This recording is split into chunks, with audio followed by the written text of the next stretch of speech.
बात है 1980 के दशक की, जब एक महिला कमज़ोर अवस्था में यहाँ वहाँ भटकती थी। किसी ने खाना दिया तो ठीक, नहीं तो कहीं पड़ा हुआ कुछ भी खा के अपना दिन गुजारती थी। किसी को कैसे पता चले कि ये महिला कौन है?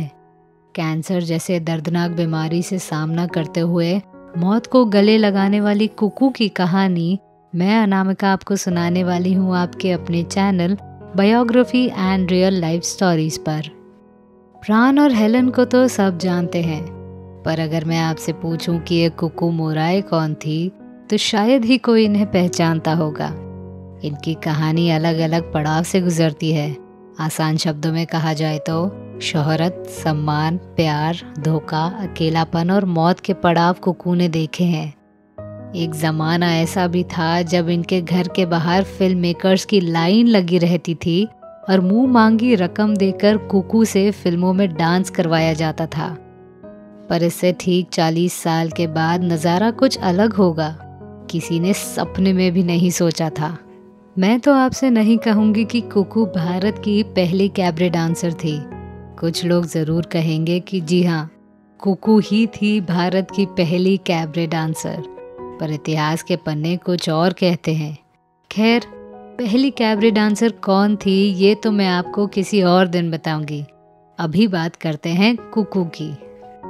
दरअसल इनका सरनेम देखकर कुछ लोगों को लगता है कि ये मराठी थी, पर असल में ये एक एंग्लो इंडियन थी।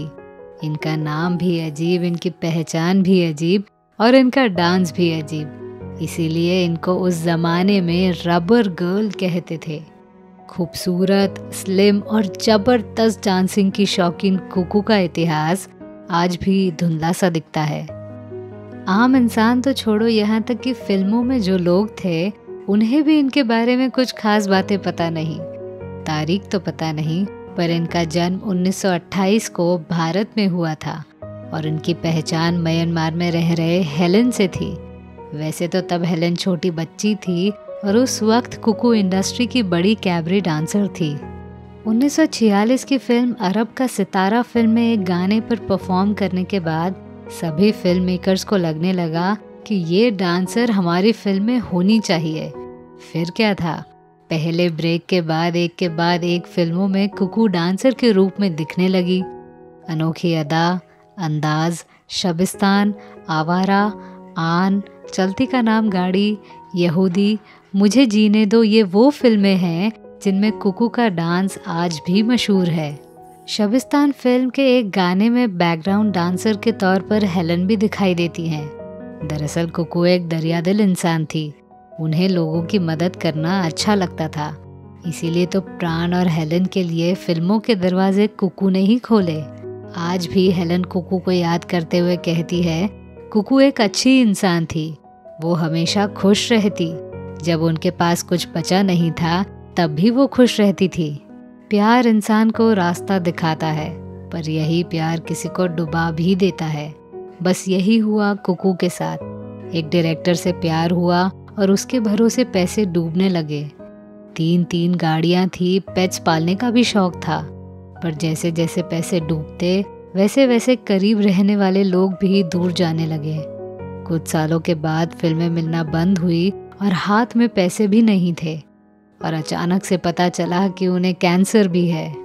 कुकू की आखिरी फिल्म मुझे जीने दो रही, जो रिलीज हुई थी 1963 में, और इसके बाद कुकू हमेशा के लिए इंडस्ट्री से दूर चली गई।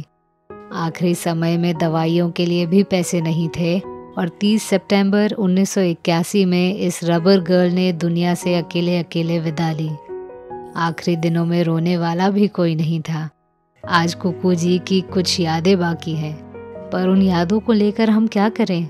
जब जिंदा थी तब किसी ने मदद की उन्हें। फिल्म जगत की कही अनकही कहानियाँ सुनाने मैं आपकी आरजे अनामिका आती रहूँगी। तब तक के लिए हमारे channel biography and real life stories को सब्सक्राइब करिए और इस अनसुनी कहानी को लाइक शेयर ज़रूर करिएगा। धन्यवाद।